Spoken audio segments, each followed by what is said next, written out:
On tonight's episode of the CHGO Cubs related podcast, the Cubs drop 2 of 3 with the Mets, and there is just one more series to go before it is time for playoff baseball and the Chicago Cubs. We'll talk about that. We'll talk about Cade Horton updates and more on tonight's edition of the CHGO Cubs related podcast.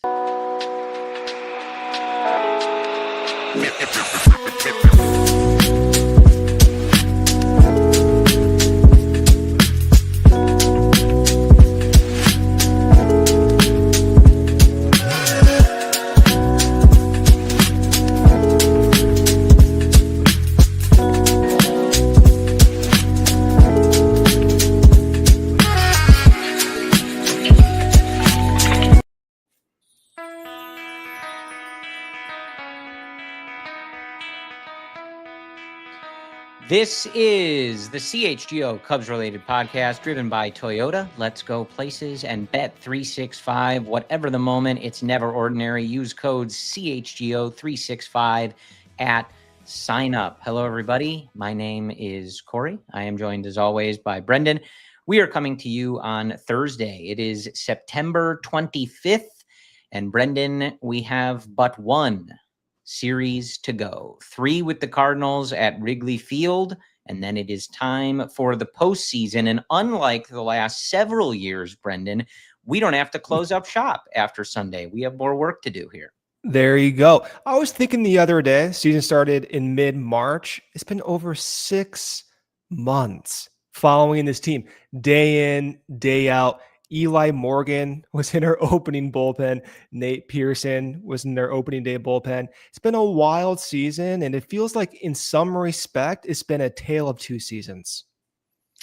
Certainly, yeah. And we have a lot to talk about in this episode. We want to talk about this series with the Mets. I think in particular, some of the pitching performances that we saw is that obviously is relevant for next week. We are going to start after our little general intro here with the Cade Horton stuff, because I want to set the table here. If you are listening to this on Friday morning, watching this on Friday morning, more updates to come. So keep your eyes peeled on the CHGO Cubs Twitter handle, your favorite beat reporter, et cetera, because the news is not done there. And it's definitely a glass half full, glass half empty situation. Beauty in the eye of the beholder. But generally, Brendan, I think a lot of us, obviously hoping the Cubs can lock up home field here. That is definitely important. You want to be playing at home. You want to be playing at Wrigley Field. So that is still on the table, but certainly looking likely that at the very least it will be the Cubs and the Padres, depending on where they play, given how these final few games go for each team. And, then just an exercise in getting everybody healthy. So it was nice in a couple of these games against the Mets, Brendan, to see some runs come across the board. It's not necessarily something we had seen a ton of. Seiya Suzuki hitting some home runs. Nice to see just before we get to the playoffs here. Overall, though, I don't know. I don't know if anybody's losing sleep over not winning these 3 with the Mets. But, we do continue that trend of, this team not exactly playing their best brand of baseball as we get ready to wrap up the season and play games that really matter. Those trends are relevant, of course, for the playoffs, more so impactful for the 2026 outlook. We keep saying this, and I know it's annoying. I fully understand this, but in a 2-3 game scenario in the playoffs, really anything can happen. I mean, say Suzuki hit 2 home runs in that last game. He had no home runs the past 2 months. Shota Imanaga gave up several deep fly balls, over 10 balls hit over 100 miles per hour. Yeah. Anything can go. Matthew Boyd had a great start in the previous day. So many weird things can happen once you get to this point. But like you, I wish they were playing a more inspired brand of baseball. I'm more fed up or concerned, if you want to call it that, just at Kyle Tucker's potential health or Cade Horton's rib injury or say Suzuki recovering from his illness, which we did see good signs today. But those are the most pressing issues for me. Yeah, I think ultimately, you and I have talked about this at length over the last few weeks. it all resets, and that's not to wash away the last few weeks, especially, and how this team has looked and some of the offensive struggles and this, that, or the other. But, look, ultimately it's going to come down to 2 or 3 games against a very good Padres team, and they're feeling the same about the Cubs. And it would be very unlikely if every single trend we've watched for the last 2 months is also how those games play out. And a lot of it's almost like a regional bias. In San Diego, they're underperforming from the fans' perspective too. They're going to You lose go, the NL West again. That's right. You go to their Fangraphs page, you start sorting by offensive producers. Entering Tuesday, or rather Wednesday, they did not have one batter over a 350 weighted on base average. Tatis was underperforming. Machado was underperforming. And a lot of the discourse about our offensive struggles, they're sharing similar discourse. Sure. Now, granted, Tatis has been performing better this month. He has 5 home runs. You're seeing Jackson Merrill start to have more of that boom that he showed in September that he had in 2024. So they're kind of emerging out of it. But a lot of these teams, even the Dodgers, the Phillies lost Zach Wheeler. A lot of these teams are going through similar work. Dodgers aren't even a top 2 team in the league. Yeah. So paint a rosy picture. Yeah, no. And it's not to suggest that, it's all optimism. Like, we're watching this team struggle to score runs at points as well. We're watching a lot of these guys go through funks. And I wouldn't certainly, even know if I would call the Seiya thing a funk at this point. I mean, it was over 200 plate appearances. It does change how you project Seiya. oh yeah, no, I was talking about some other guys. Right. He's been in funk is not the right word. I mean, yeah. quite frankly, I'm like astonished how bad it's been for Seiya. It's really gotten bad. Gotten but bad. again, look, like, we did see some things in this series, like Seiya can have a game like he did on Thursday, hitting a couple homers, like running into them, and really impact a game. We saw PCA with multiple plays in this series that we've described. Even if he is not hitting the ball out of the ballpark and like the main driver on offense, forcing throws when he's on the base paths, using his speed to get on base with errors or, just slow defensive plays. The catch he made on the Juan Soto ball to right center field tonight, like, that's the type of thing in October. It's a massive, massive thing. So we did see some of that stuff, but yes, certainly. Like, I don't think you guys need me to say this, but like, you wake up at 5 a.m. in mid-March to watch the team play in Japan. You don't really draw it up that 3 days before the playoffs, the big superstar that they traded for, who was a top 3 MVP candidate probably for the first 3 months of the season, hopefully he's okay. On right? top of that, your National League Rookie of the Year, one of the best ERAs in second half, Cade Horton. We don't know if he's pitching next week. And like the other 2 tops of your rotations easily pitching their worst baseball of the year right now. By no means is this a rosy, optimistic scenario. This is certainly not how you draw this up.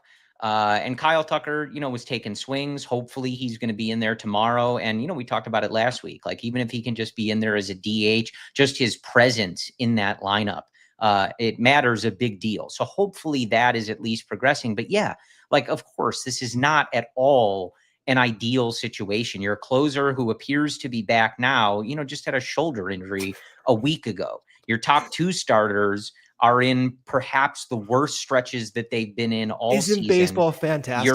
You're like ace rookie who's putting up like unprecedented second half numbers now has this like ambiguous like back rib problem that maybe he's good to go. Let's get into that now before we hit our bed. So it's all to say, like, of course it is not a rosy picture, but that's, welcome to the playoffs. Like, you strap it on and go, like they were saying in 2020. Like, whoever's ready, whoever's healthy, like, they're gonna go, and all they have to do is win 2 games to advance.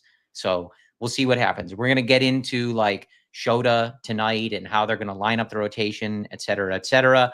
But I do want to talk about Cade Horton. So Cade Horton obviously leaves his last start early.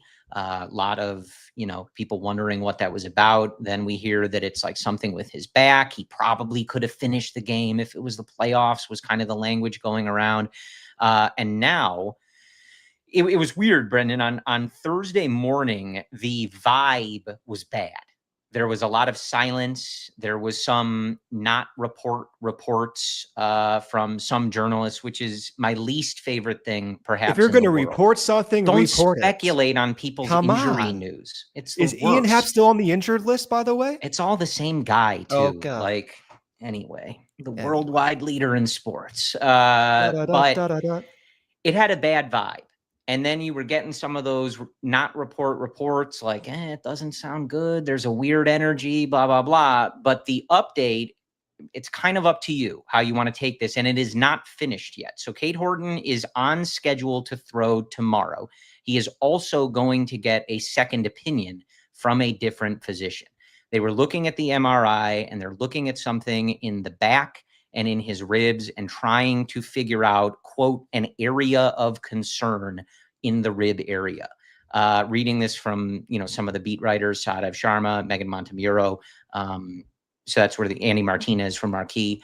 Great beats. Craig Counsell said Cade Horton is still on track, and Horton is adamant and optimistic that he can pitch and take the ball in the wild card series.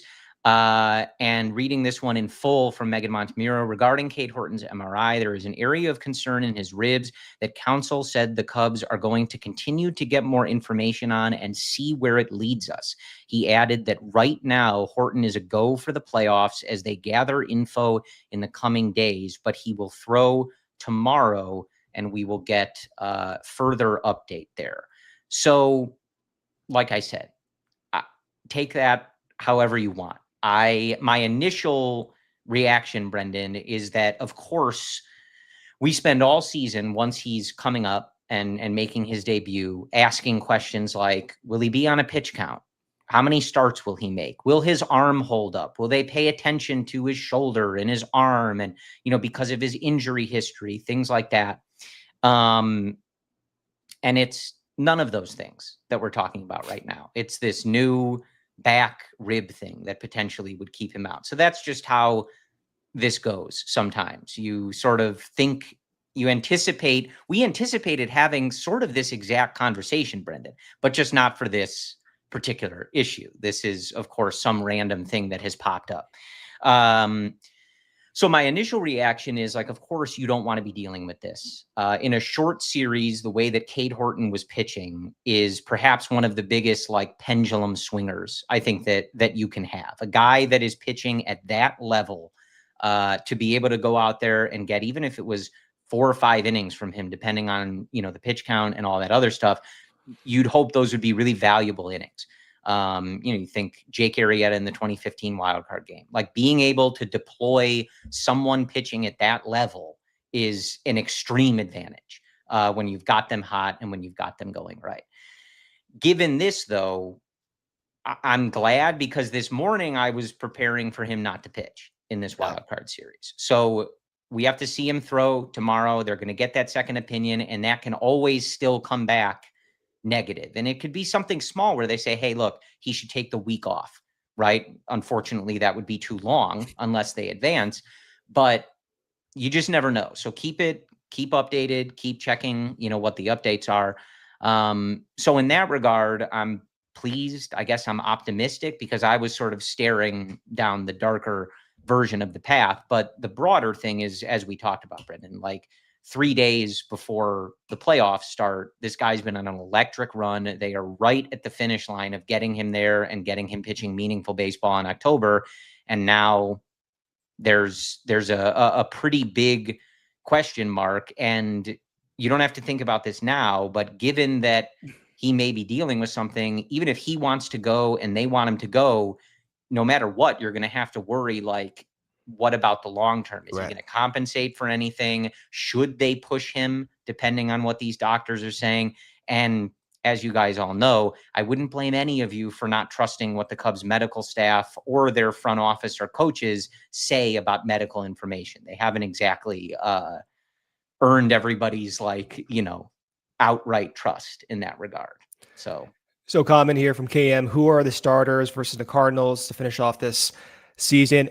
As far as I can tell, they have not been announced yet. So Colin Ray is due up. Jameson Tyone is due up. Maybe Javi Assad will pitch this weekend. We just haven't seen it yet. I know Corey probably is checking right now as I take this ad break, but I believe, and this is just me speculating, but part of me wonders before I do this ad break, what they're going to do with Tyone. Are they going to maybe like have Tyone come out of the bullpen just to simulate what could happen in the wild card series? So I was thinking about that. Let's take our ad break here, come back out and talk about this upcoming 3-game set and how they set up the pitching staff for the playoff series. Okay. Bet365, whatever the moment is never ordinary at Bet365. Right now, new customers get $200 off in bonus bets when you bet $5, win or lose. You can score big this football season with Bet365's early payout offer. If your team goes up by 17 points, you're a winner instantly. Even if they don't cover, straight bets and parlays get paid out the moment you hit that mark. And when you're building parlays, Bet365 gives you a 100% parlay boost, doubling your potential winnings. And hey, Cubs fans, you are covered as well. If your team jumps ahead by 5 runs, your bet cashes right away with the MLB early payout offer, even if the Cubs blow that 5-run lead. Playoff season's right around the corner. Do not miss up. Sign up. Use code CHGO365. Deposit $10 and place a $5 bet to get $200 in bonus bets, win or lose. Use your bonus bets as spreads, totals, player props, futures, and more. Bet365, whatever the moment. It is never ordinary. Must be 21 or over. If you have a gambling problem, click 1-800-GAMBLER. Bonus bets available in-app only. All right. If you're looking for the spot to catch your favorite games this season, we've got a place that checks all the boxes. It's chef-driven with elevated bar food that is locally inspired. They've got the best smash burger, and the tavern-style pizza is amazing. It is almost home tavern. It's not just about the food, though. They also have tons of games, including pool, darts, big buck hunter, and shuffleboard with wall-to-wall TVs. It is the perfect place for watching literally any sport. And the owners, they are CHGO diehard members and massive Bear fans. So yes, the Bears are repped hard there. So you're not just missing a thing, rain or shine, with all the different TVs. They've even got a covered beer garden with those TVs. Just a block north of Wrigley Field is the ideal pregame, during game, and postgame. They have daily specials and happy hour. That's actually worth your time. So go check out Almost Home Tavern. Almost Home is great. Corner of Grace and Clark. Used to live over there. It's right across the street from the Obvious Shirt store. So one-stop shop. Get yourself, I guess, the hat I'm wearing. Then go eat some good food, have a beer. I mean, it's literally fading out over there. 2021 maybe. Yeah, I don't know. It's been in the sun a lot. Looks like the Wrigley Field scoreboard in 2005. All right. Did you have any more on Horton? I mean, I think, look, like this. I mean, what do you want me to tell you? No, he's got rib inflammation. Yeah, I mean, I think ultimately your guess is as good as mine. Yeah, sounds like he got like an illness, and this is related to coughing or something. And we've all felt that. Unfortunately, you and I aren't asked to throw 80 competitive pitches to Manny Machado coming up. So, but listen, I had rib soreness about a year ago on the show. If you go back in time in those March episodes, I'm sick as hell. I'm doing the show, So like Cade, I just you're cutting it out. Yeah, that's right. You got to do what you got to do. Yeah. So, I mean, look, ultimately, like, we're discussing this now because we're on here for post game and this news came out today. I don't want to say it feels premature to be discussing, but they've given us some pretty clear, like, next steps that are going to greatly inform this, like how he feels when and after he throws tomorrow, how he feels when he recovers after throwing tomorrow, what this other doctor says. And, ultimately they're going to put that together and they're going to have to assess what the risk is. If he feels comfortable and like he can go out there and do his job, we already know, like, everything we know about him, he's going to tell them he's fine and that he wants to do it and he wants the ball. I think the biggest concern is just if they find something that they feel not even can get worse, but that he would be compensating for in his delivery, in his pitch mechanics, because that's how you start to develop bad habits. Well, that's why he missed most of the 2024 season. He had a back scapula injury. So, all interconnected. So not great, but it does sound like there's at least a chance that he is fine and good to go and will take the ball, which is obviously the situation that we're hoping for. But yeah, keep your eyes glued to that one. What a fun that and Kyle Tucker. Kyle Tucker taking swings. The report is that they're going to try to get him in there tomorrow and that he's going to be DHing, and we'll see what happens. I think it goes without saying, but even not at full strength, like just his presence there is a really big deal. Of course, you want him at full strength, even if not in the field, just as a DH. But especially in the playoffs, and we talked about this even when they brought him over, like having someone like Kyle Tucker in that lineup who you can rely on to give you good plate appearances, to take walks, even if the offense isn't going right, even if Tucker is not going right, he's still at his worst this season when everyone was freaking out, right, about, him post that hand injury. Like, he was still getting on base at one of the better clips on the entire team. And so having that presence in the lineup, full strength, able to run, able to field or not, it's a big deal. And it's, his presence in a playoff lineup is one of the reasons Jed Hoyer made such a big swing. And it's why over the years we've talked so much about needing that superstar in the lineup. You've watched so many of these guys ebb and flow between looking really great and looking completely lost at the plate. And Tucker, outside of when he was hurt, that doesn't happen. He's always stable and a really strong presence, and you need it there.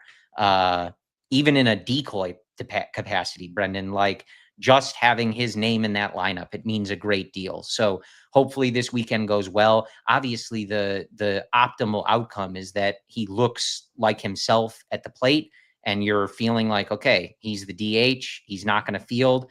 We'll see what happens when he's on base, if he's got to go station to station, but that bat is there and it's back in this lineup. I don't even know if a good 3-game stretch will make Cub fans happy. We saw Seiya Suzuki hit 2 We just home need runs. him healthy, dude. That's right. Yeah. And even at Tucker's worst, during that huge slump in the month of August, his OBP was over 350. Yeah. Even if he's not at full 100% health, he's going to give you more than likely a high quality at bat. It may result in a walk, but at the very least, he'll see pitches. Yeah. Well, and look, at this point, obviously the Padres are going to be aware that he's going through this. But 3 games, like, you have to pitch Kyle Tucker like he's Kyle Tucker, whether he looks like it this weekend or he's, feeling a ton of pain in that calf, whatever. They don't have to know all of that. They have to pitch him like he's Kyle Tucker and that he can take them deep and that he can be that 900 plus OPS hitter. And so that presence being there is a big deal. The lack of it, then they don't have to pitch to somebody like they're Kyle Tucker, right? So it's a big deal. Hopefully he's just healthy. That's all we can ask for, and then we'll see what happens when you play that wild card series. So let's move to some other rotation stuff. So we'll see what happens. Obviously, you can hear the language coming around. They want to give Cade Horton the ball. I don't think there's any, and you've watched Shota and Matthew Boyd over the last few weeks, like game 1, game 2, whatever they want to do. But in their optimal plan, I think it's pretty clear that Cade Horton is getting the ball in one of those. Now, we don't know. So we'll see what happens tomorrow and what the ultimate decision is with that. But let's transition to Shota Imanaga, Brendan. So Shota on Thursday, 5 2/3, 9 hits, 8 earned runs, 1 walk, 3 strikeouts, gives up 2 home runs. Certainly not at his best.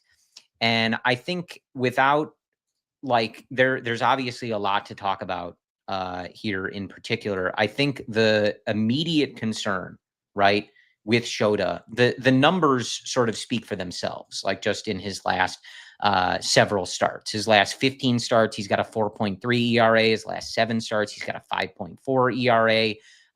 Even in, just his last 25 starts, 3.73 ERA. That's his ERA on the season. It's 25 starts.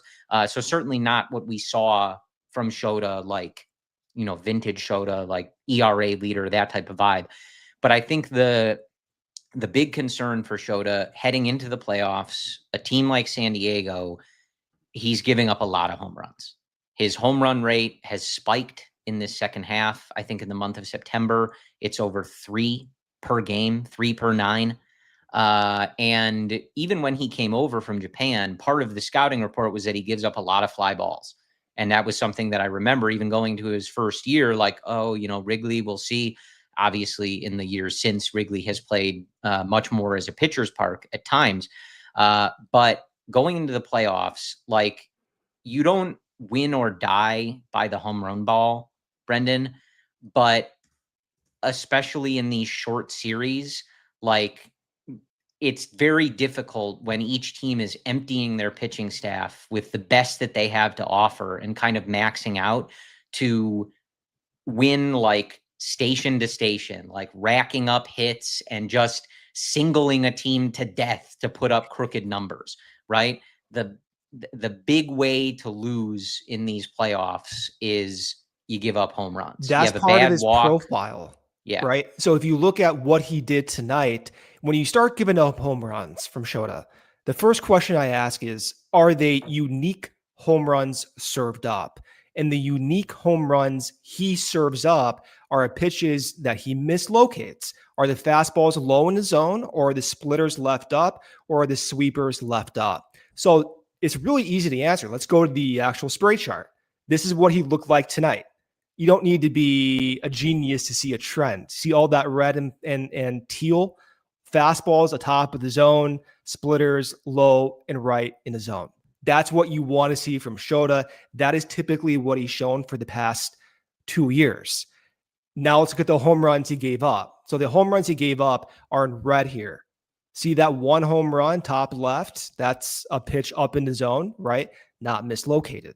See the other home run he gave up inside? Not mislocated. Both those pitches are on the edges, right? So the type of power he's giving up is not in the form of mislocated pitches. This is part of his profile, though. The reason that a lot of the times he has success is because he's a uniquely fastball splitter driven pitcher. Naturally, that lends to fly balls. Sometimes you get beat.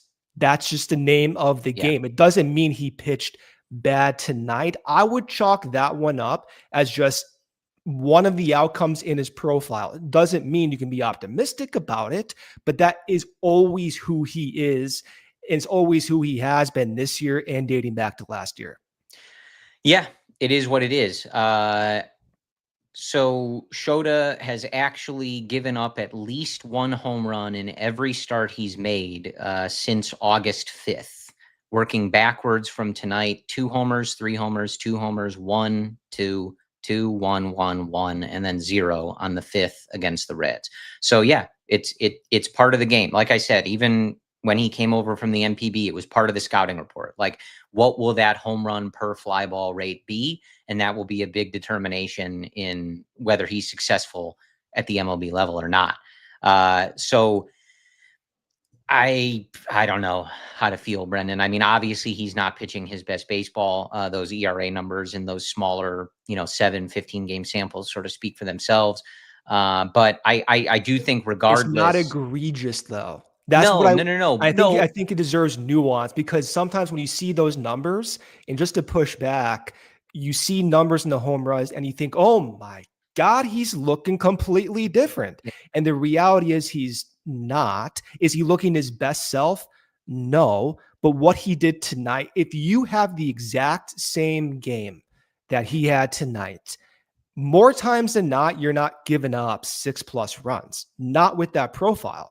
It just so happened to occur tonight. So there is some middle ground there where he's not looking his best, yes, but it's not that bad. It's not out of the realm of what we've seen.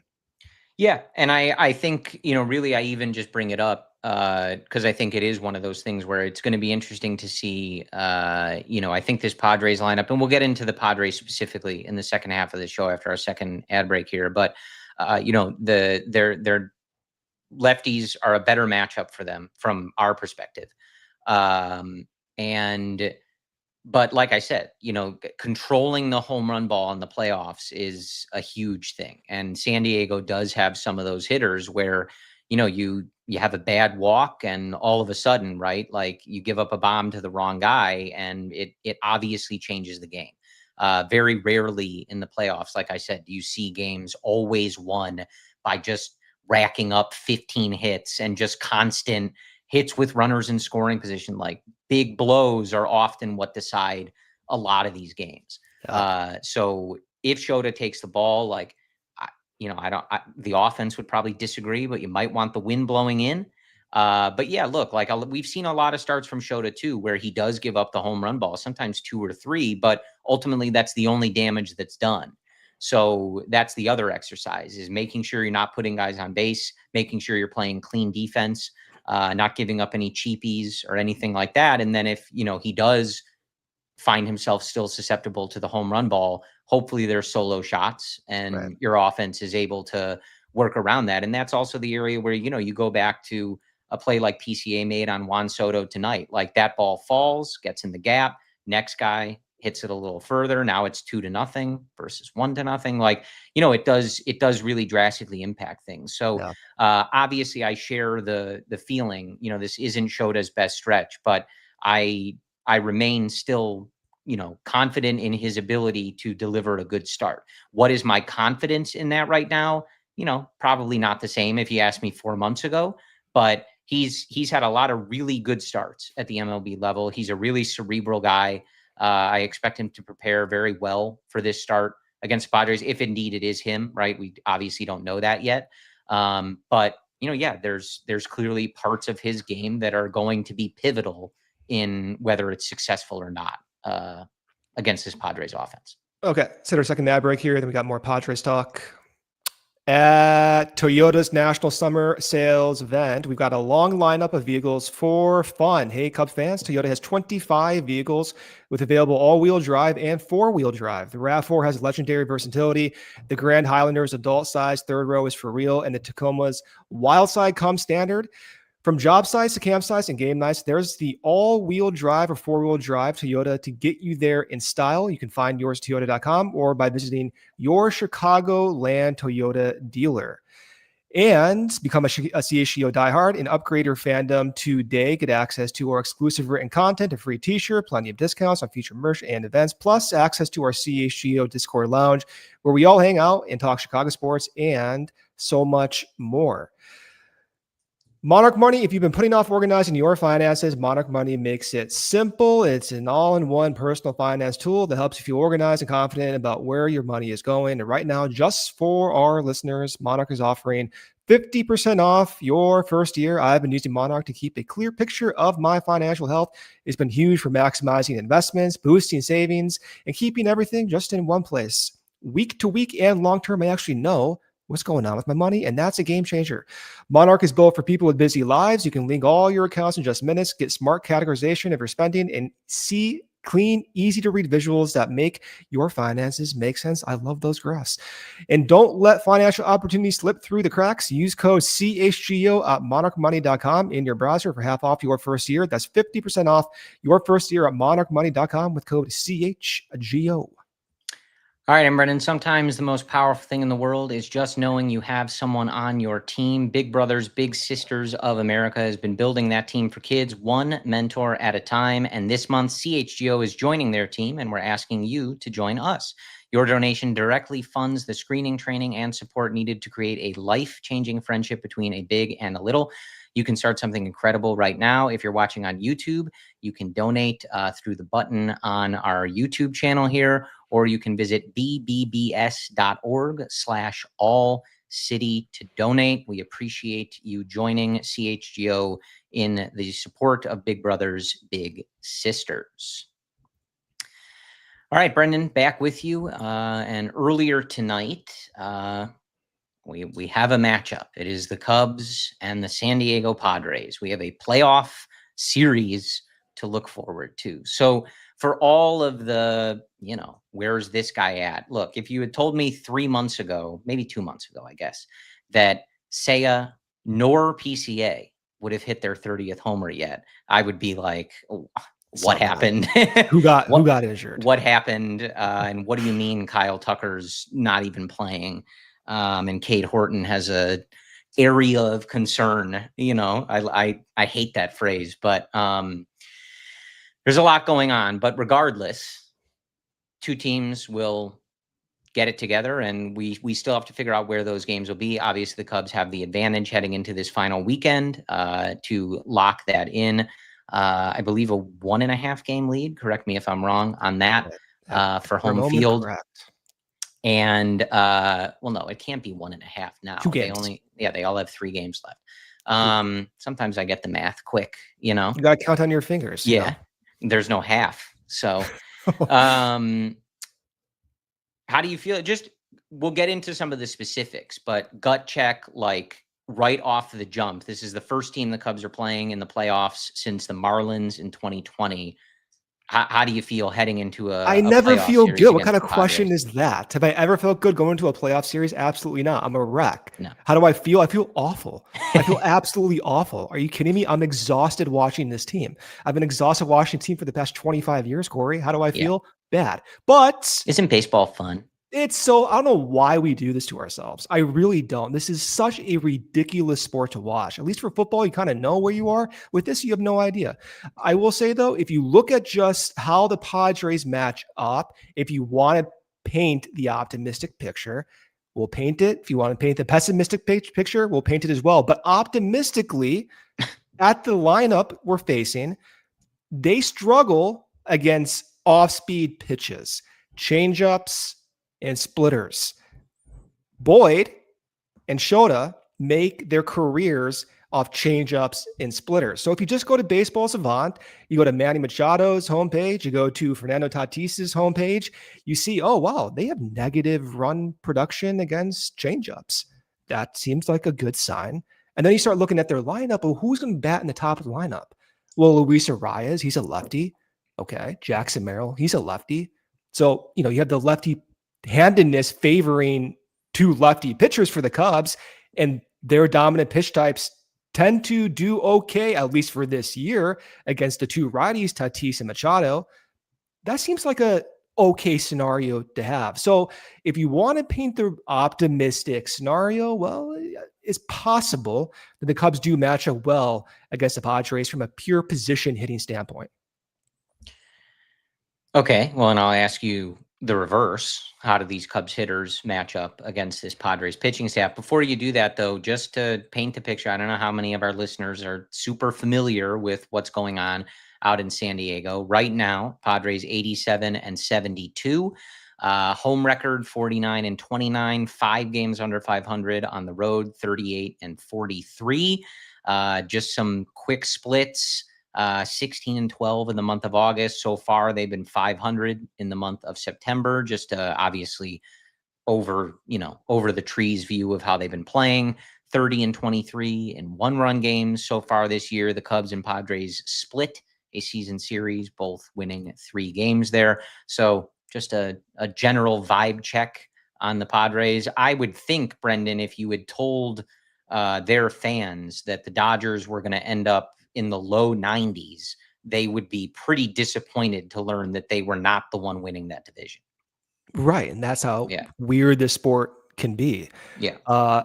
I can paint a favorable picture for the Cubs hitter matchups as well. The top 2 pitchers they'll be facing are likely Dylan Cease and Nick Pivetta. Likely Nick Pivetta game 1, likely Dylan Cease game 2. Nick Pivetta is what's considered the StatCast darling. He has that very heavy rising 4-seam fastball. He's got that heavy sweeper that goes the other direction, and he has a nose-diving curveball. What he does not have is a pitch that goes the other way. So let me paint you a picture. Let's say you have Kyle Tucker batting. The only pitches he can throw to Tucker are going to go inside to Tucker's kneecap or elevated up top of the zone. No changeups away. So when he faces Tucker, or let's say more specifically Pete Crow-Armstrong, he's going to be limited, and limited is a very limited word, no pun intended, but he's going to be limited by just a curveball and a 4-seam fastball to Pete Crow-Armstrong. He's not going to be throwing that sweeper, most likely, because just the handedness won't match up. What does Pete Crow-Armstrong do?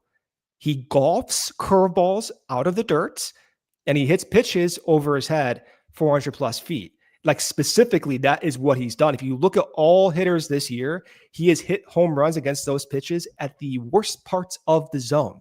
So if there's a mistake pitch, or Pete is just buzzing like crazy with the playoff energy, well, he probably would be in tune with someone like Nick Pivetta.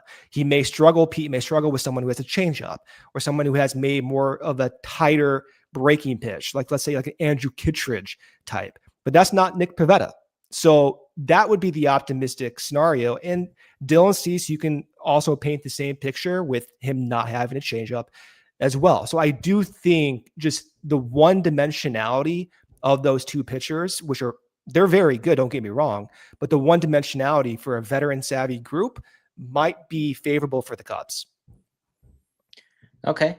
Well, we'll write that timestamp down. Sarah, you'll have to remember to clip that when PCA hits that homer, and then we'll claim that Brendan called it. So he's probably going to go 0 for 4 with 3 strikeouts. So. And he's probably going to be getting sweepers after I said that because it's just not how the game works.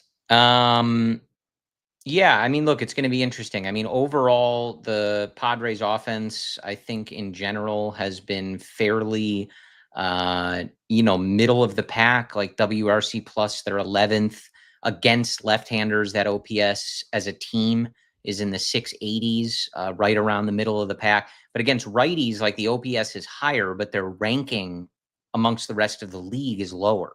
So the reason for that, again, go to the Baseball Savant pages. Tatis hits breaking pitches, sliders, cutters, etc. Manny Machado, same thing, right? And fastballs as well. So their success this year has been driven in part because they're able to hit those tight breakers. That's not who Shota nor Boyd is. Well, there you go. Should be an easy couple games sweep. There you go. So it's going to be a no stress game. No, I mean, look, I think ultimately, you can get into the, the nitty gritty of a lot of these matchups. And I think Brendan just did a very good job of kind of like painting the picture with some of these specific pitchers, some of the specific hitters. On a broad sense, like clearly we know this Padres team has dangerous guys in this lineup. Some of them have not played like it all year. I think Laureano going to be out. And we'll see where I didn't know that. We'll see where everybody's at, come the actual series and what the lineups are, et cetera, et cetera. But they obviously have some dangerous hitters in this. He broke lineup. His hand. Yeah. I did not know that. I try not to make stuff up. Typically. Wouldn't it be funny if I said earlier, like, don't speculate on injuries? But anyway, they've got dangerous guys. And in the playoffs, we've seen like sometimes your lineup can look a total mess. But if you get one guy hot or you get one guy that has that big swing at the right time, and the Padres do have those guys, there's some dangerous hitters in this lineup. And I think that is also going to key a lot of how Counsell manages these games. He's going to be very careful. When we talk about someone like Shota in particular, like I would not be surprised if they are hyper dialed in. He could throw 3 innings where he gives up 0 runs, but if the ball is flying off the bat, here comes Jameson Taillon. Yes, so that's one of the advantages I think the Cubs also have over San Diego. Now, San Diego has a loaded back end of the bullpen, but after those 2 starting pitchers, Cease and Pivetta, well, you're kind of tossing up between Randy Vasquez, Darvish. Michael King has only pitched 70 innings this year. He's been awful. K per 9 at 5.5, and they don't have that reserve, right? So let's say Shota does get into some trouble. Well, okay, you can perhaps bring in Jameson Taillon. You can bring in Javi Assad. You can get from the 3rd inning to the 5th inning, and that is a reserve. It's a luxury that San Diego does not have. If they get in trouble, or if those guys' pitch counts, Pivetta and Cease, get risen up in the first 3 innings, that's the advantage to the Cubs. If they can win the game in innings 3 to 5, then they're most likely going to be in a good position by innings 6 through 9 to hopefully finish it off. Yeah. So we talked about that a little bit, but I would prepare mentally for that. I know a lot of people don't like that. Their bullpen is disgusting. But they're going to monitor these starters, especially with how it's been going. Really, all 3 of them, like Shota, Boyd, have had their struggles over the last few weeks. Cade Horton, even if he does pitch, we have, to use it again, an area of concern that we're monitoring, in addition to how much he's over his inning limits, his pitch limits, and, or pitch thresholds, things like that. So Craig Counsell and Tommy Hotovy are going to be so locked in to when the right moment to pull these guys in. And I know there's going to be traditionalists that aren't going to like it. But like I said, Shota could look box score wise like he's rolling along. But if there's a bunch of warning track fly balls that are 102, 103 miles per hour, I guarantee you he's not facing Manny Machado or Fernando Tatis a third time. No way. Yeah, they're going to be hyper aggressive with that. You just have to prepare for that. And I don't, there's nothing wrong with that. Again, that's what you brought Craig Counsell in to do. Correct. And it would be different if he were making those moves with guys who were running hot and you felt legitimately like, yeah, they can go the third time through the order. There's no reason to overmanage. I think we've seen that there is. And so I would fully expect Craig to be wheeling and dealing a little bit as we watch these games. So let's hit our last ad break here, and then we're going to come back. We're going to continue talking about the Cubs and the San Diego Padres and how they match up for the wild card series. Okay, there's nothing better than being at the ballpark, hearing the crowd, smelling the popcorn, feeling that energy when your team takes the field, but getting tickets, that can be a nightmare. Endless queues, random login screens, and prices that mysteriously jump right before checkout. That's why I love Game Time. It gives the advantage back to the fans. It is the hack for unlocking amazing tickets and experiences with just a few taps. The app is super easy to use. Fees are included upfront, and the Game Time guarantee means you're getting 100% authentic tickets on time at the best price.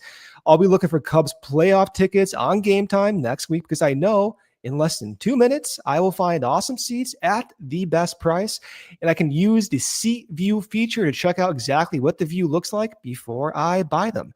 So download the Game Time app, create an account, and use code CHGO for $20 off your first purchase. Terms do apply. Again, that is code CHGO for $20 off. Tap, Ticket, Go. Download the Game Time app today. Ray Chevrolet in Fox Lake is slashing prices on new cars and giving you big savings all month long. Come in today to shop the model year end sales event and drive home with employee pricing on every new Chevrolet model. You can get $3,000 to $11,000 off MSRP, or check out their selection of over 125 vehicles priced under $20,000. With one of Chicagoland's largest Chevy inventories, you're sure to find the perfect vehicle for you. It is one of the top selling Chevy dealers in the Midwest. They're able to keep their prices competitive, so you know you'll get a great deal. Plus, Ray's Price Promise lets you shop confidently because the price you see is the price you pay. And do not miss out on their model year end sales event going on all month long for employee pricing on every new Chevrolet model. Shop Ray Chevrolet in Fox Lake or at raychevrolet.com. They have been serving the community since 1963. Together, let's drive. All right, Brendan, let's talk a little bit about perhaps San Diego's biggest strength, and that is the back end of their bullpen. Obviously, Robert Suarez, and then they get Mason Miller at the trade deadline. And, that's not necessarily it, but that is a pretty lethal combination there. And Mason Miller, obviously has been fantastic. Yeah. So that just sort of sets the table for one of the keys of this. We've dealt obviously in a 3-game series or potentially 2-game series, for one of these teams in game 2, like you're going to empty what you have. You're going to lean very heavily, if you're the Cubs, on guys like Brad Keller, Andrew Kittredge, Daniel Palencia, seems to be feeling good, looking good. Caleb Thielbar, despite giving up the home run the other night, you're going to lean on who you feel are your best guys. Would you trust Palencia in like 8+ inning leverage at this point? Would you personally? I don't know. I don't know that they're going to have a choice. I mean, it depends on how these games go, but if you have enough innings to cover, I don't know. Is the 8th inning, is Kittredge or Palencia? Who are you picking? I think you've got to go Kittredge right now. I mean, isn't that? I think you have to. Yeah. Our lives kind of suck, don't they? Just a little bit. Time for such an injury. You know what I mean? Like, and he was already making some adjustments. Like it's tough to feel the confidence, but closer. There's also the outcome where, they fire up Gasolina in October at Wrigley Field in a playoff game. He experiences an adrenaline rush unlike any human being in the history of the world. Yeah. And I mean, he's pumping 105 and, here we go. So I don't know. but we've certainly played teams like this in the past.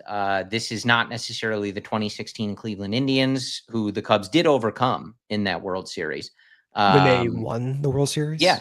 The And Cubs. famously, Andrew Miller, being deployed like a very serious weapon, ultimately gives up a home run to David Ross in the final plate appearance of his career. Yeah. But, I digress. To win the World Series. Yes. Yeah. The trick, though, is like, especially in a 3-game series or 2-game series, like I said, you don't want to be trailing late. You do not want to give the Padres an opportunity to condense the game. So scoring early, getting runs off of those starters is going to be pivotal to the Cubs' success. Now, some of that sounds like, well, yeah, obviously scoring runs early is probably going to help. But you really don't want to get into those middle, late innings trailing against this team. Or these guys aren't unhittable, but it's an uphill battle. And in such a short series, you can expect the Padres to play it very aggressively. Like looking at Suarez and Miller in particular, just those two, like neither of them are routinely going more than an inning. They've, 1 1/3, 1 2/3 every now and again.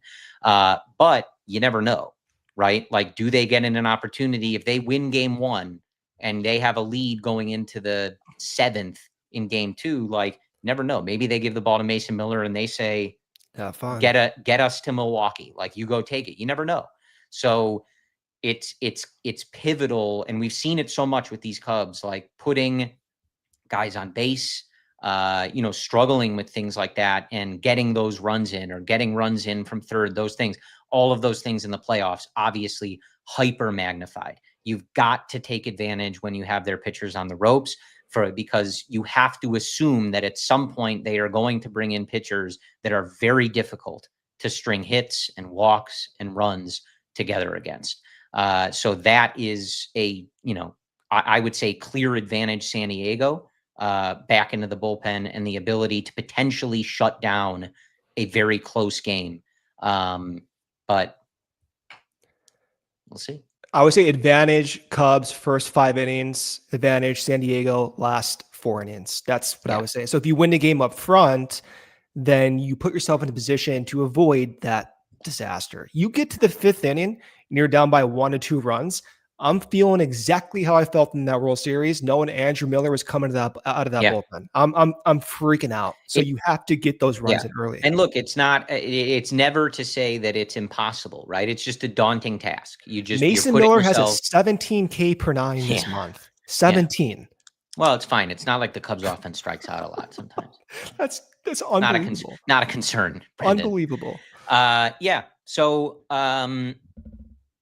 that's sort of a general breakdown. Again, we have to see how these teams are going to line things up. The Cubs rotation is clearly quite in flummox right now. I can't tell you who's going to pitch these 2 games. Certainly it's between those 3 games. If Cade Horton can't go, I think it's pretty, I would say clear. I think that it would be Boyd, Shota, and Jamison Tyone getting that 3rd opportunity. And obviously if Horton's in there, I would guess they try to get him in there in either that 1st or 2nd game, but some pretty big what ifs there. It is weirdly lined up because Boyd pitched Wednesday. So Thursday, I'm going to count my fingers for you. Thursday, Thursday, Friday, Saturday, Sunday, Monday. That's 5 days rest for Boyd, right? You can put Shota on a normal schedule, right? And then he can pitch on Tuesday, game 1, and have Boyd get the extra day of rest if he's feeling fatigued. It is weird how they lined it up like that. You would think they would line up for like a normal routine, but they didn't do that. Unless they always intended for Shota to pitch game 1. Then that makes the most sense. Perhaps. And then, again, obviously with Cade Horton, a big question mark. If he's good to go, I expect them to give him the ball, but we'll find out more on Friday. Kyle Tucker. It's a weird series to preview, Brendan, because we're sort of like, well, I don't know who's playing. I don't know. We've done series previews in the playoffs, many times back in the day, 10 years ago, back in the day. Every preview we did never turned out how it happened. Yeah, I mean, sometimes it's strange. The playoffs are its own beast. So, That's right. last few minutes here, like, what do you think? If you had to tell me, like, looking at, like, let's say we're feeling confident, Kyle Tucker will be in there, like Cade Horton's going to pitch, like things are equal. What do you think the biggest key in this series is for the Cubs to win? Mistake pitches. So the reason that Pete has struggled in the second half is he's not hitting the mistake pitches. So if you're able to hit the mistake pitches, you can live with some of the regression or reversion you've seen. But if you get that curveball in the zone from Nick Pivetta, you've got to capitalize on that. We've seen recently in the past week, Pete has done that a little bit more, not to the tune that we like to see, but just a little bit more. We've seen Seiya do that today, hitting a mistake pitch, that slider in the 5th inning that he hit for a second home run, mistake pitch. So that's the same type of sweeper that you see from Nick Pivetta, same movement profile. Now, different pitches, but same movement profile. You hit those mistake pitches, then you set yourself up where you avoid the 5th, 6th, 7th, 8th inning, 9th inning disaster zone with that bullpen. Okay. And they have the ability to do that. This team is boom or bust, this Cubs team. We've known that. So you hit those mistake pitches, and there you go. Yeah, and I think it sort of pairs well, but I think the key for me, and again, some of this stuff sounds obvious when you say it, but I even if they're going to go down, I would like to see this team play clean baseball. Shut up. They go down, doesn't matter. Well, yeah, that's true. They can play the cleanest game of all time. No. But it just has been frustrating throughout parts of the year, as we've talked about in the beginning of the year, like pristine defense, taking pitches, running up pitch counts, really good on the bases, really good decisions in the field. There's just been so many stretches or games smattered in there where they're not communicating in the outfield. They're getting thrown out at home. Their approach looks terrible against a guy with the worst K rate in the league. Like, it sounds simple, but like this team, it is boom or bust, but they're also capable of playing just a much cleaner brand of baseball than they play at all times. And you can't do that in the playoffs. And you can't do that against a team that has as many weapons as the Padres do. So they just had a great offensive performance against Paul Skeens, 10 days ago, 2 weeks ago, worked his pitch count up in the 4th or 5th inning, got him out of the game. They have the capacity to 100%. The playoffs are about capacity. It's not about who's hot. It's not about who's cold. It's about the randomness that you wake up that day and fielding a team where you have a super high potential profile. That's what won the Dodgers a World Series, even though they made the playoffs 10 previous years. It's what won the Cubs World Series in 2016. Fortunately, they won that World Series at the start of that brief window.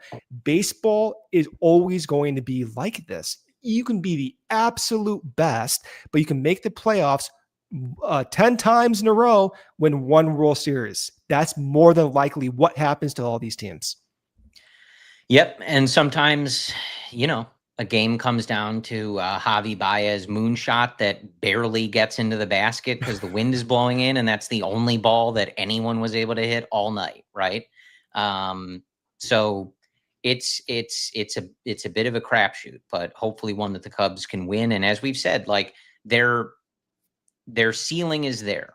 If we came back to you guys next week and we were talking about a couple game series with San Diego where Michael Busch and PCA and Carson Kelly and Kyle Tucker and Seiya Suzuki were driving the offense and slugging like they were in April and May. None of us would be surprised. It's not crazy. It's certainly not something we've seen together in a decent amount of time, but we've seen it. They did it for months at a time. And you can say the opposite if they come back out and score no runs. Well, 100%. That's not a surprise either. Yeah, and look, like 100%. We could be talking about, like, just like you said, they got a bunch of hittable pitches in the zone. They didn't hit any mistakes. Like they're all just off. Like it wouldn't surprise me either. Yeah. So, all right. I think we can wrap up.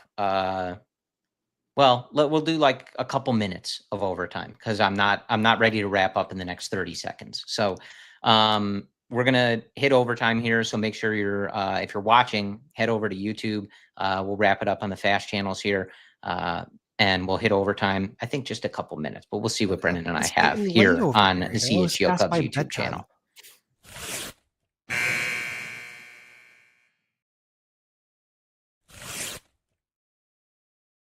All right, back with you in overtime. I just want to ask you, Brennan, like, you're going to hate me for asking this, right? But Probably. it's just what people do on podcasts and shows. Like, Oh God. what do you think happens here? What do I think happens here? I'm so biased, man. I've seen In all what the way? nonsense. Does your pessimism like outweigh the bias, or does your optimism? It's it's always the optimism. It's so stupid. Like, but I will fluctuate, right? Like I fully convinced myself that Pete Crow-Armstrong's going to hit a curveball off the dirt for a home run. Like I fully convinced myself. I know it's the dumbest thing to say, right? But I can tell you this for sure. Once that first pitch crosses home plate, I'm done. I think the Cubs are already lost. I just fluctuate like crazy. But what do I think is going to happen here? I do think the Cubs have the slight advantage. Objectively, the slight advantage. But at the same time, I just don't think that matters. What about Talk you? about a non-answer, folks. I mean, that was a lot of words to end up saying nothing. I just told you, push comes to shove. I think the Cubs are in a better position than the Padres. What do I think happens? I think they're going to win the series, right? Now, that's a dangerous thing to say. And the reason I'm kind of copping out, because I don't want to emotionally destroy myself. I got to protect my mindset, Corey. But you said it, though. There's no level of protection. We can do that now. Even if I was like, I don't think they have it, I think they're going to lose, which is not what I'm saying, right? The second the first pitch comes across the plate, my heart is in my stomach. I can barely eat or sleep. Like, it doesn't matter what I say right now. I will say this. I love Shota.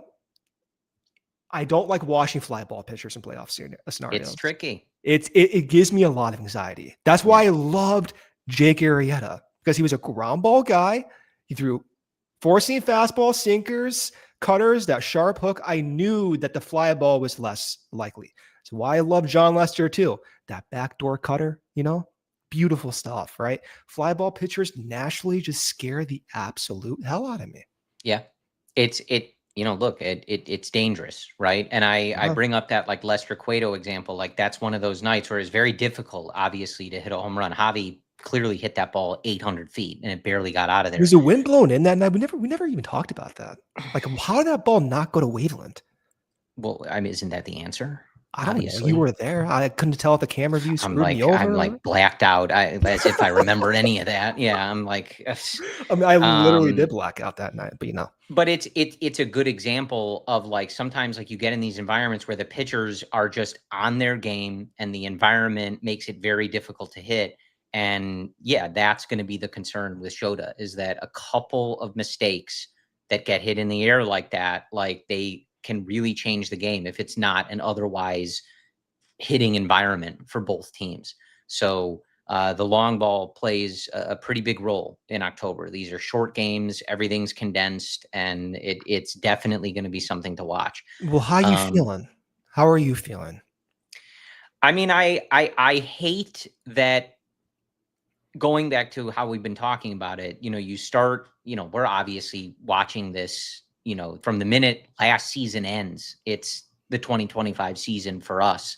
And we're looking at rumors, we're looking at free agents, we're looking at all this stuff. And I think back to, like, the Kyle Tucker trade, the saga.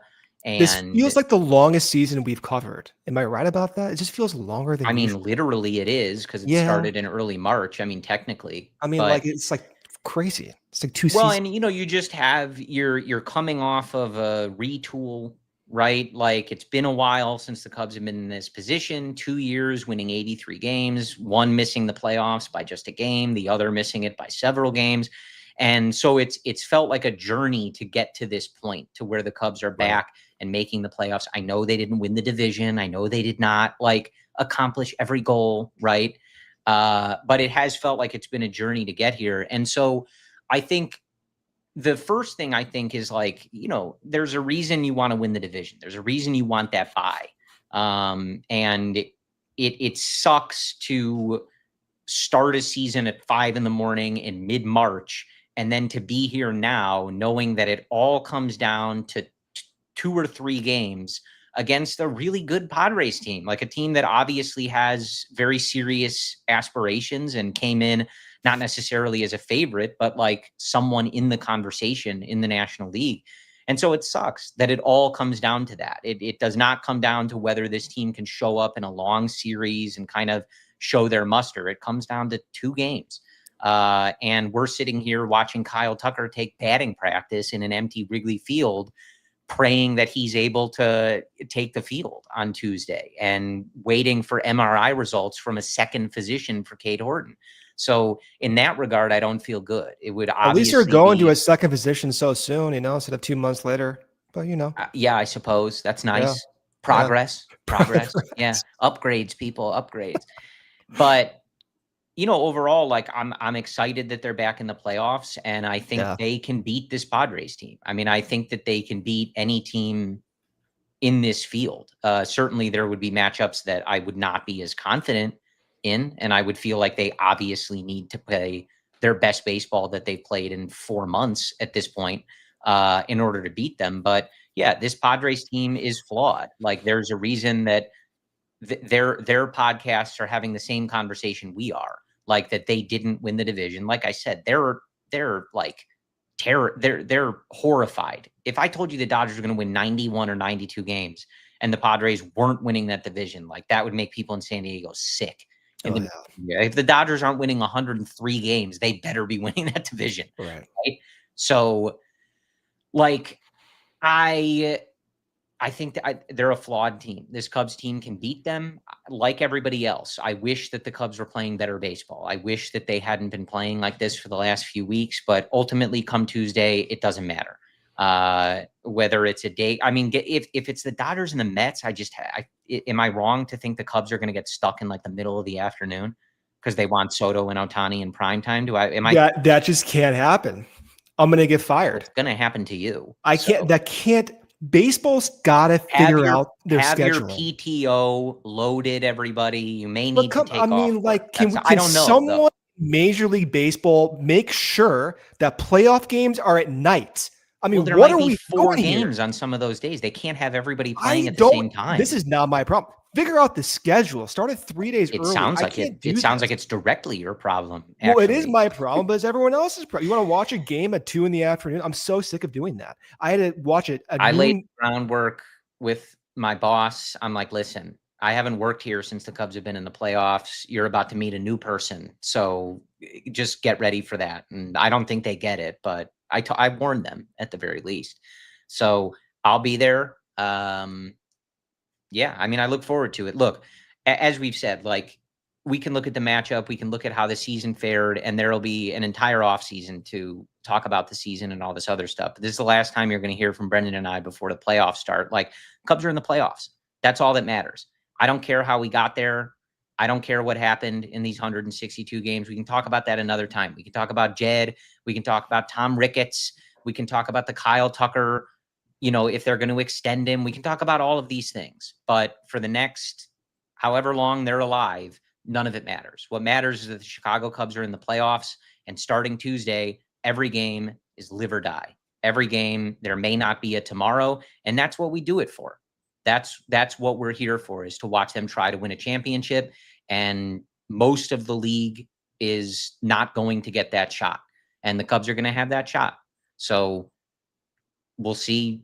We'll see who's taking the field. We'll see who's healthy, and we'll see whether they show up. But, as we talked about, like, even when they clinch, Brendan, like, I am very excited to see, even if it's only a few games, like Nico Horner play in the playoffs, Ian Happ play in a playoff series in front of a real, like, Wrigley Field crowd, like, where he is a centerpiece of the team. To see Kyle Tucker, like, they traded a lot for Kyle Tucker. People have relitigated that every other day, and they're going to continue to do it for the rest of our lives because they insist on it, right? But they're in the playoffs. Like, hopefully he's going to be able to play. It seems likely, at the very least, he'll be able to DH. But, like, that's why you take those swings, man. Like, ultimately the goal is to win a championship, but you take those swings and you do all of this to get a seat at the table and a ticket to the dance. And that's what they have. What they do with it, we'll see what happens next week. Give me your prediction. For the whole thing or the Padres? You think you're going to beat the Padres in the series? I think they're going to beat the Padres. See, this is why you and I are sick. You know, this is why we're sick. We can have 70 minutes about freaking out about this team, you know, and then at the very end, oh yeah, we're going to beat the Padres. I mean, you know what I mean. Well, and, you know, look, I mean, I think that's ultimately where it comes down to. And, you know, part of the struggle with, you know, some of these guys being hurt and whatever, like, was this a perfect season for the Cubs? No, of course not. Right. No. But this was a really good regular season. Like there was some flaws and, you know, periods. You know, look, I'd be lying to you guys if I said this last month of Cubs baseball was really enjoyable. Like, I love watching them score 2 runs a game. Well, I learned a lot about medicine in this past month. I'm a calf expert now. Okay. Yeah, I got back, calf. What was the thing in Tucker's hand in the first place? Like a fractured thumb. Yeah, I believe I know all about it. Yeah. So it hasn't been a perfect season, but it's been a really good one. And, you know, I think for as much as we want this franchise to make us feel like the good ones aren't as unique, right? Like that they're in a place like the Dodgers where they're just constantly winning the division and we're just enjoying all of these seasons. Hopefully a championship gets thrown in there every now and again. Like, that hasn't been our reality. Like, the World Series window was not as long as we all wanted it to be. It didn't produce another one. Then did it produce one of them? It did produce one of them, which is all that matters. Sure. So just making sure. It did produce one of them, unlike a lot of other windows that have existed. So, but yeah, like, it's been a while. Like, and you and I, even in our life, I know, you know, there's folks older than us listening to this episode for sure who have had it worse. It doesn't necessarily get better as you draw the timeline longer.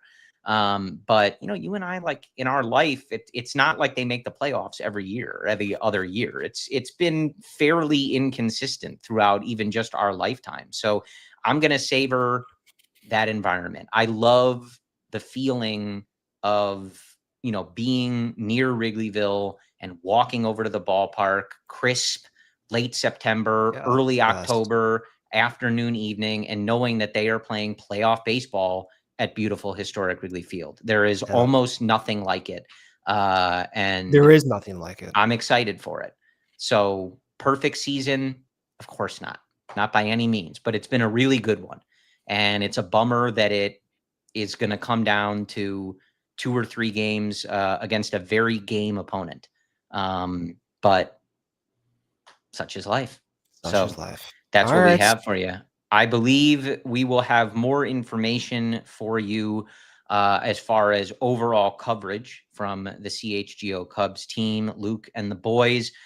So keep it posted on CHGO Cubs socials for more information on what the plan is for post games, you know, any watch alongs, anything like that for your postseason coverage. We'll have an update for you there. And candidly, I'm not sure when Brendan and I will speak to you again. They might be playing a week from tonight. So I don't know. We'll keep it posted. Check our socials. We'll let you guys know. This won't be the last time that we speak to you. Obviously, this season, there is a Friday 120 Club, the final of the year, maybe an impromptu one. I mean, they're not going to play at 1:20 in the afternoon in the playoffs. Well, you never know with Major League Baseball. Yeah. But so if you're there, you guys know the drill. Pregame at Murphy's. See you in the left field bleachers. Just, I think, a little bit in front of where one Anthony Vincent Rizzo decides to sit in the bleachers. So kind of, you know, the 120 Club area, kind of Rizzo approved, Rizzo certified, I suppose. So certainly won't be the last time we talk to you this season, but it'll be the last time we talk to you before something happens to the Chicago Cubs against the San Diego Padres. So I'll use this time now to say sincerely, we appreciate you guys listening to us. Brendan and I have been talking Cubs with each other for a long time, and we appreciate you joining us in that. It's been a while since we've covered playoff baseball, but more than anything, I think if you learn something from our conversations, that's great. If you agree, disagree, that's all part of it. But if you take away nothing else, I do hope it's clear that Brendan and I absolutely love this team. And them playing in the playoffs is what we live for. We're right in there with you guys. And so whenever we talk to you guys next, hopefully it is breaking down their NLDS opponent and talking about a wild card series I'm already win. exhausted.